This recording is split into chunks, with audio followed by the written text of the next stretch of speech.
Nah, saya berharap hal-hal ini bisa dipahami nanti. Nah, dalam konteks ini juga nanti kemudian kita bisa sadar apa arti rahmatan lil alaminnya kita sebagai insan-insan yang beriman di Indonesia. Lalu kita kemudian bisa mengerti apa sih nilai-nilai yang harus ada pada kita agar rahmatan lil alamin itu terwujud. Apa kalau saya jadi seorang muslim lalu saya otomatis rahmatan lil alamin, ataukah ada sifat-sifat, ada karakter-karakter, ya, ada nilai-nilai yang perlu tumbuh dalam diri saya supaya saya bisa rahmatan lil alamin. Nanti kita coba lihat. Kemudian slide berikutnya. Nah, ini saya refresh saja sedikit ya. Ini saya ketik agak mendadak ya semalam ya, karena kebetulan ada beberapa hal yang menyebabkan baru semalam saya bisa mengetik. Jadi saya ketik biasa saja, nggak pakai nggak pakai latar belakang macam-macam, ya blank saja.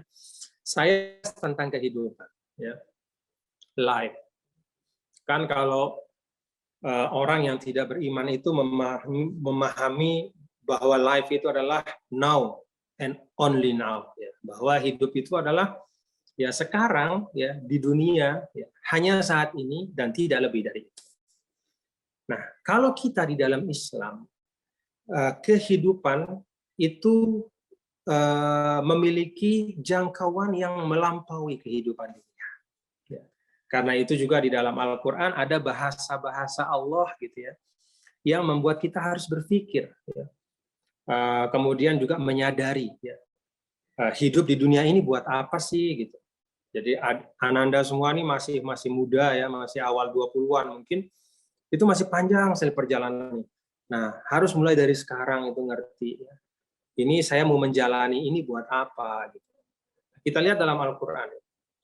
Ada bahasa dalam satu ayat Al-Qur'an.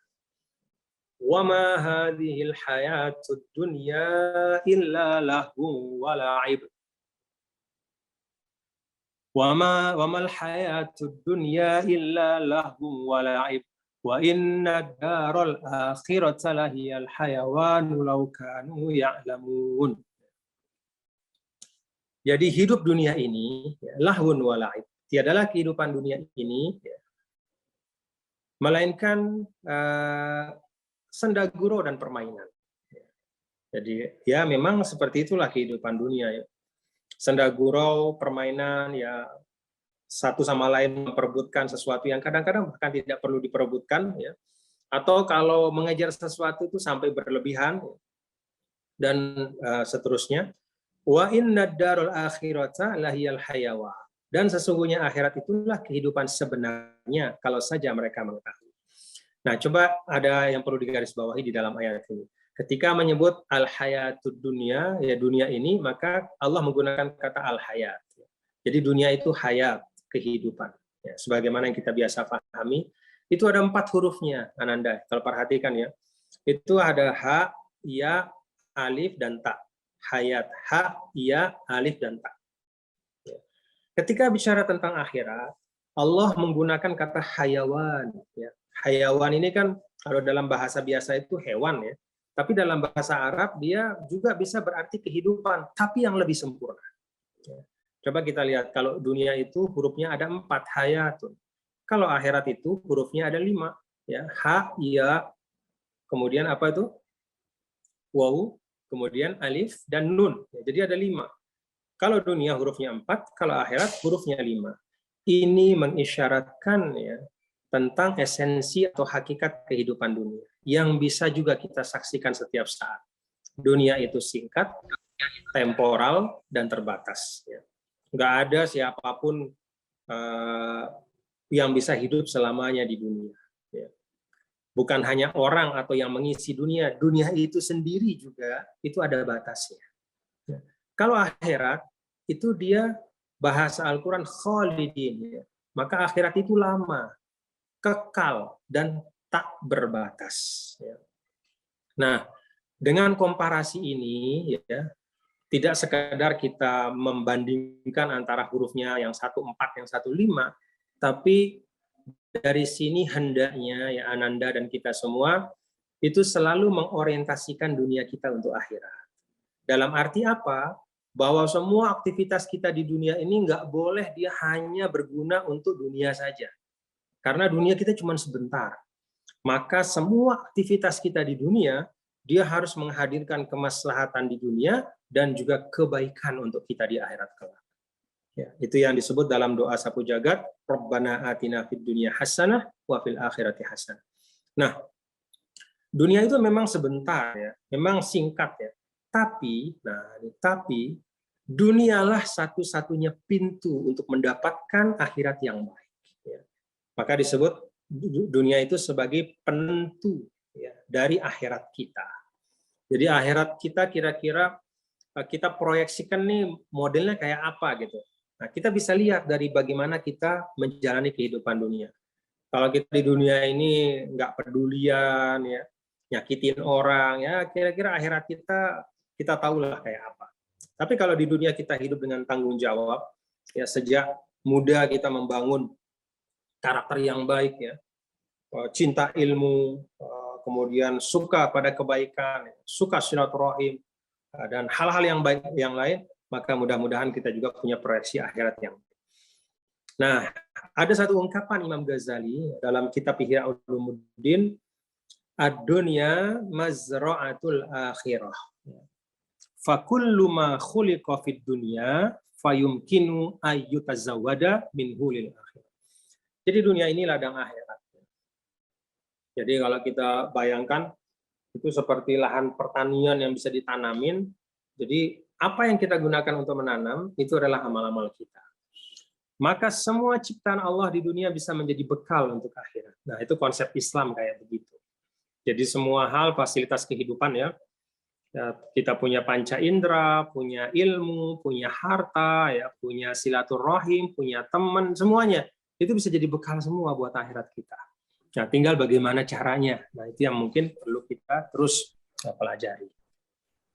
Nah, ini sekedar refresh ya, supaya Ananda yang ada di ITS sadar ya bahwa orientasi nggak boleh berhenti untuk di sini saja ya. Jadi, tapi orientasinya adalah untuk kebahagiaan di akhirat kelak ya. Nah, kemudian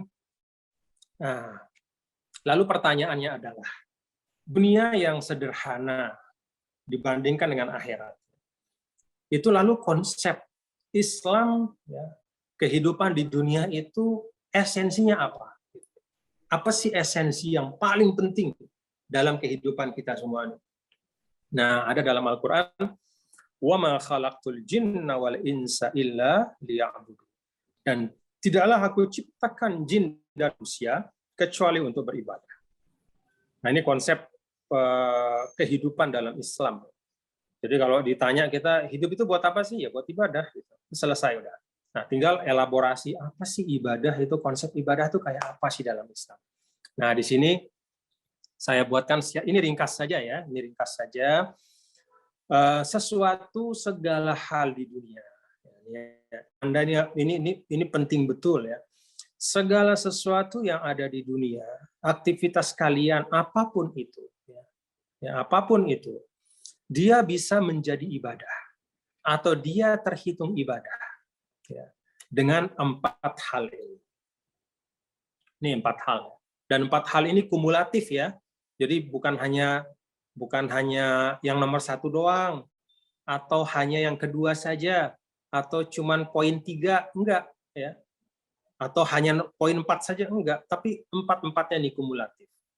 Jadi sesuatu adalah ibadah ya. Pertama ketika dia dilandasi dengan niat yang baik. Ya, husnun niyah.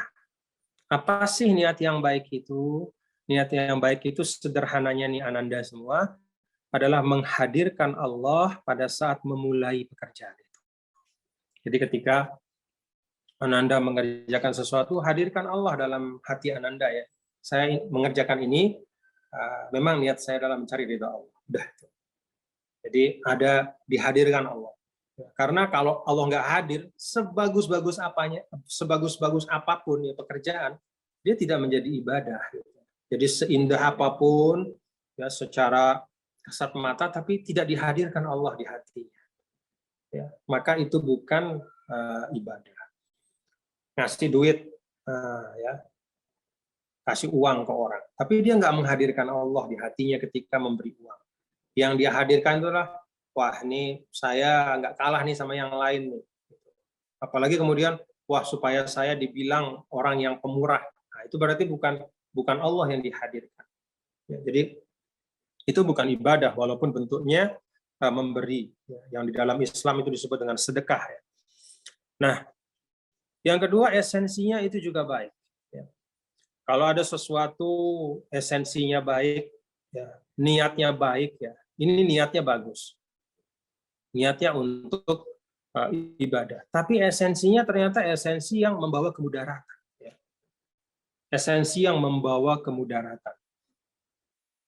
Mohon maaf, katakanlah niatnya mau bernasihat, tapi yang dia lakukan misalnya menghina. Menghina itu kita cek dari yang kedua ini, apakah itu dibolehkan? Nah, esensi yang baik itu ada 3 katakanlah indikatornya. Pertama secara syar'i, jadi sesuatu itu memang secara agama itu dipandang baik. Nah, kalau sudah dipandang baik oleh agama, nah itu udah bagus untuk kita siapkan, untuk kita lakukan.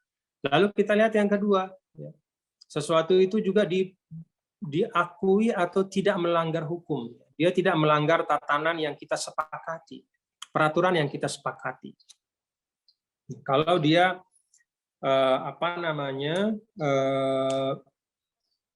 katakanlah secara syar'i, katakannya, secara syar'i itu boleh, ya. Secara syar'i itu bagus, ya.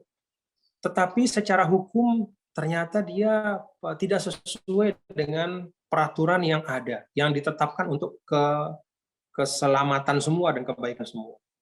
Contoh, misalnya mau naik haji, gitu. Naik haji itu kan secara agama, secara syar'i itu kan bagus, ya.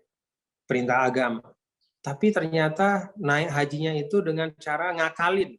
Ya, ngakalin misalnya ada kuota haji, ada misalnya pembatasan, ya, karena satu dan lain hal, maka disepakati secara internasional misalnya dari Arab Saudi gitu, kemudian ditetapkan di Indonesia bahwa yang boleh naik haji untuk tahun ini dari umur 20 sampai ke atas sampai 60 tahun. Nah, dia misalnya masih 19 tahun. Lalu kemudian dia palsukan akte kelahirannya. Ya. Nah, itu melanggar hukum. Ya, jadi walaupun niatnya baik, walaupun esensi berhaji itu juga boleh dan bagus, ya, bahkan wajib, ya, bagi yang belum, ya, tapi ketika dia melakukannya itu dengan ada pelanggaran hukum di situ, ya, maka itu bukanlah ibadah yang baik. Nah, lalu yang ketiga juga etika. Etika itu kepantasan, adab, ya. Jadi etika yang juga penting, ya, di dalam kita melaksanakan sesuatu sehingga sesuatu itu betul-betul menjadi ibadah. Lalu yang ketiga itu cara yang baik, ya, husnul ada wal wasilah. Ya. Jadi cara, metode dan prosesnya pun juga harus baik. Niatnya baik, misalnya untuk mendapatkan uang, ya, supaya dia dapat rezeki, punya uang. Kemudian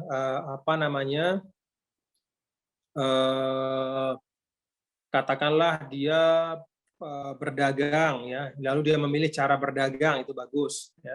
Dia memilih berdagang, ya, dia beli barang untuk dia jual. Tapi cara ketika dia berdagang itu tidak mencerminkan, ya, cara yang dituntunkan oleh Islam. Ya. Misalnya di situ ada gish, ya, ada tipu menipu. Kalau jualan misalnya kayak zaman Nabi itu ada yang jualan gandum, ya. Jadi yang kering taruh di atas, yang basah, yang kena air itu ditaruh di bawah gitu. Jadi nggak ketahuan sama yang mau beli gitu. Jadi sehingga ketika ditimbang dia berat gitu. Ternyata nggak semuanya kering, di bawah itu ada yang basah. Nah, itu nggak boleh. Jadi cara, metode dan proses itu harus baik. Lalu yang keempat, sesuatu itu menjadi ibadah itu dengan kefahaman. Nah, Jadi kita melakukan sesuatu itu bukan karena ikut-ikutan, bukan karena fanatisme, tapi ada berbasis pengetahuan. Jadi kita ngerti nih, saya begini nih ngerti. Jadi kalau kita ke masjid misalnya ada orang ke masjid nih, lalu ngelihat orang sholat di masjid, takbir, dia ikut takbir gitu. Semua diikuti secara fisik ya, diikuti semua pekerjaan sholat, tapi tanpa kefahaman. Dia cuma ikut-ikutan aja. Dia nggak paham niatnya apa, ya. Dia nggak paham itu ketika berdiri itu membaca apa enggak. Dia cuma ikut aja berdiri, ruku, sujud, seterusnya. Nah itu juga bukan ibadah. Ya. Jadi kefahaman. Nah secara keseluruhan inilah yang menjadikan semua hal. Ya. Jadi dengan ini maka dengan 4 hal ini apapun yang Anda lakukan, ya, yang baik di dunia, ya, apapun yang Anda lakukan itu dia menjadi ibadah. Nah, lalu kemudian ibadah kita itu kan ada dua macam. Ini juga penting untuk dipahami. Yang pertama, itu yang disebut dengan ritual.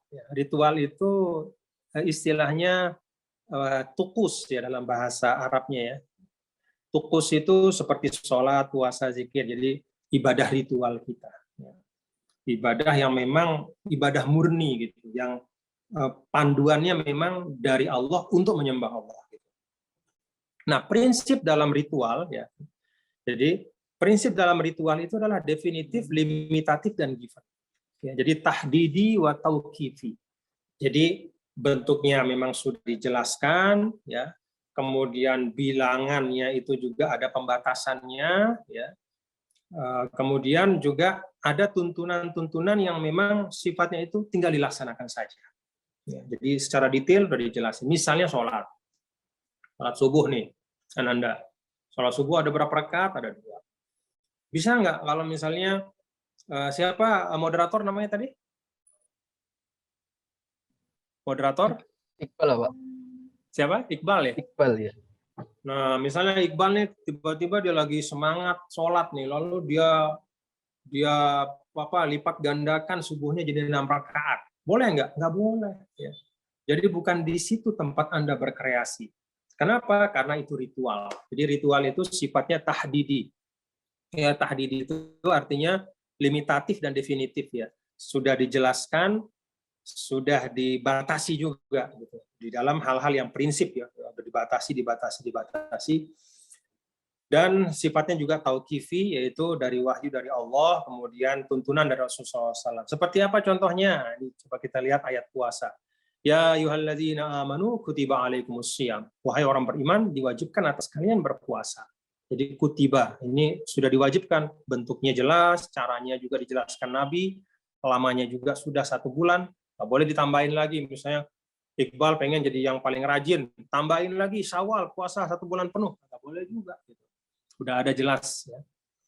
Nah kemudian kalau dalam hal sholat misalnya shollu kama ra'aitumuni usolli. Nah, jadi di mana tempat Fatihah? Ya Fatihah itu setelah takbiratul ihram gitu. Jangan ditaruh di ruku, apalagi di sujud misalnya. Jadi shollu kama ra'aitumuni usolli. Sholatlah sebagaimana kalian melihatku sholat.